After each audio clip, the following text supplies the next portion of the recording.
This is part three of the tarot story.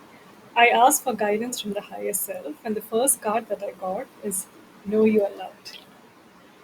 So, whatever is going on, endings and this weird stuff, the betrayals and whatever has happened in your life, know that you are loved by the universe. And the next card I got is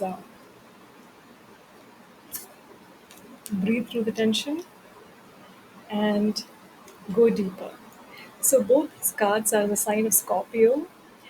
So, this is talking about letting the emotions flow and sitting with them and observing them and letting it come to the surface, right? Not trying to push it down, not trying to ignore it, not trying to pretend like it did not happen, but actually sitting with it, because Scorpio is a sign of death and rebirth and transformation. I'm a Scorpio, and it's really about going into the looking at all these darker aspects, all these not very pleasant aspects of our life, and being able to transmute it in a way that's into light, basically.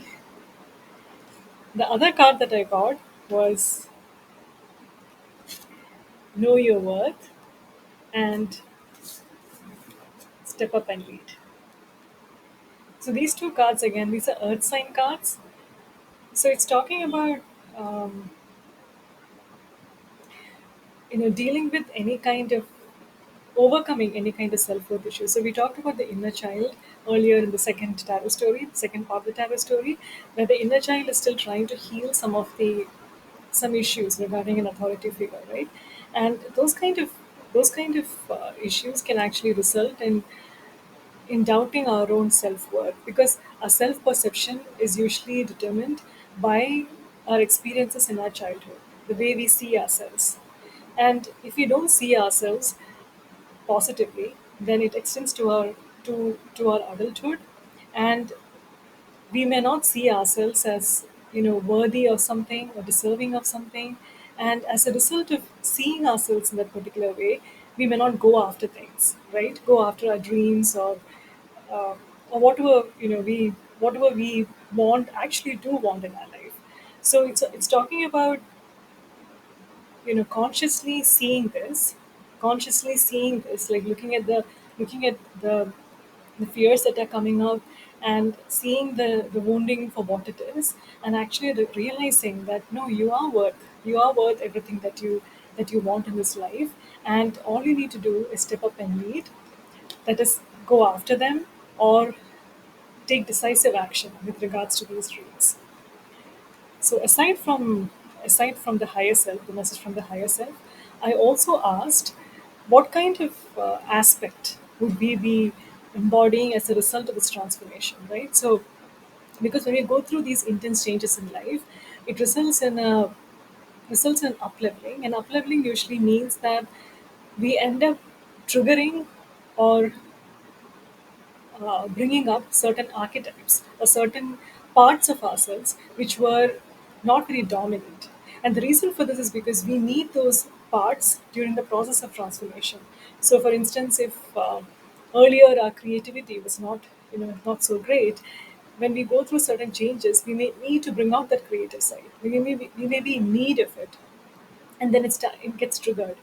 And the I got three cards actually. I got Justice, Ten of Wands, and Hierophant.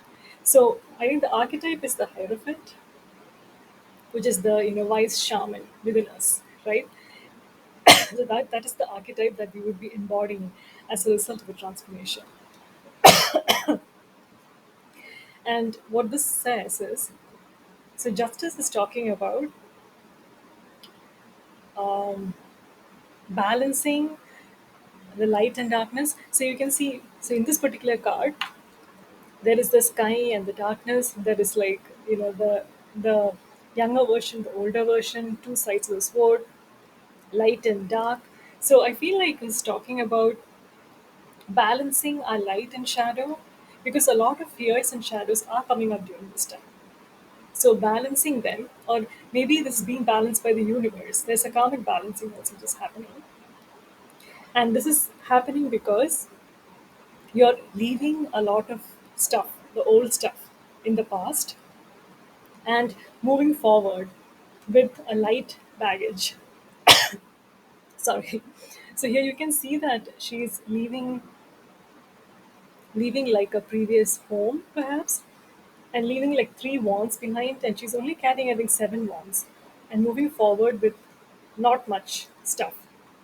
So because you're able to leave these things behind as a result of all the upheaval which has happened, it has resulted in a karmic balancing, which is leading to embodying the hierophant.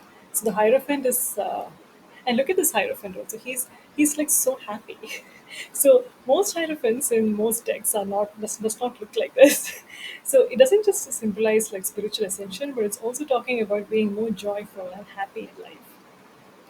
So I hope this helps. Thanks.